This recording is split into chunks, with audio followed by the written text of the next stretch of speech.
ইতালির দক্ষিণাঞ্চলীয় শহর পালেরমোতে জিহাদি উস্কানিমূলক কন্টেন্ট অনলাইনে ছড়ানোর অভিযোগে দুই বাংলাদেশি যুবককে আটক করেছে দেশটির পুলিশ।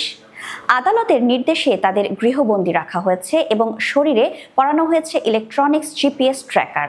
বিস্তারিত দেখুন ডেস্ক রিপোর্টে। স্থানীয় গণমাধ্যমের বরাত দিয়ে জানা গেছে, আটককৃত দুই যুবকের নাম হিমেল আহমেদ ও মুন্না তফাদার। তবে ইতালির আইন অনুযায়ী আদালতের আদেশ না পাওয়া পর্যন্ত তাদের পূর্ণ পরিচয় প্রকাশ করা হয়নি। আটকের বিষয়টি নিশ্চিত করেন ইতালির ভাইস প্রেসিডেন্ট ও পরিবহন মন্ত্রী মাত্তেও সালভিনি। শনিবার সকালে নিজের ভেরিফাইড ফেসবুক পেজে দেওয়া এক পোস্টে তিনি বলেন, এই দেশে কোনো সন্ত্রাসীর জায়গা নেই।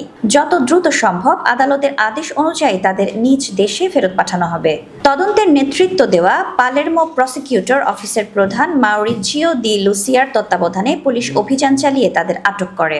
ইতালির স্কাই টিজি 24 এর প্রতিবেদনে বলা হয়, হিমেল ও মুন্নার টিকটক অ্যাকাউন্ট থেকে গত মার্চ ও এপ্রিল মাসে ধারাবাহিকভাবে ধর্মীয় উগ্রবাদে উদ্বুদ্ধকারী, পশ্চিম বিরোধী ও জিহাদ সম্পৃক্ত ভিডিও প্রকাশ করা হয়। এসব ভিডিওতে গাজা সংকট নিয়ে একপাক্ষিক ও জঙ্গি মতাদর্শ প্রচারের অভিযোগ উঠেছে।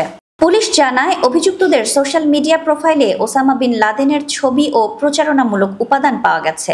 এছাড়া আর্টিফিশিয়াল ইন্টেলিজেন্স এআই ব্যবহার করে তারা কিভাবে সন্ত্রাসী হামলা চালানো যায় তা নিয়েও অনুসন্ধান চালিয়েছিল বলে ধারণা করছে তদন্তকারী দল। এ বিষয়ে স্থানীয় বাংলাদেশি কমিউনিটির কেউ প্রকাশ্যে কোনো মন্তব্য করতে রাজি হননি। পুলিশ জানিয়েছে, তদন্ত এখনও চলমান রয়েছে এবং প্রয়োজন হলে আরও ব্যক্তিকে জিজ্ঞাসাবাদের আওতায় আনা হতে পারে।